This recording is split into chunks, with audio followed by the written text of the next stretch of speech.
Mia figlia è mancata il 9 dicembre 2020 in seguito ad un fortissimo attacco d'asma che l'ha mandata in sofferenza cardiaca. Durante una delle svariate visite effettuate da Anna, un medico ci disse che di asma non si muore.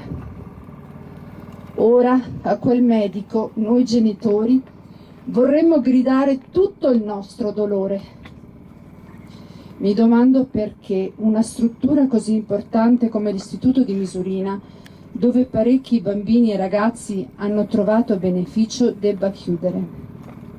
Così facendo si toglie ossigeno a tantissimi ragazzi che qui trovano nuova vita.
La tua magliante luce si sta affievolendo sempre di più e per questo oggi siamo qui, per evitare che diventi un tutt'uno con le tenebre del buio, perché te sei la luce, sei la speranza per moltissime famiglie.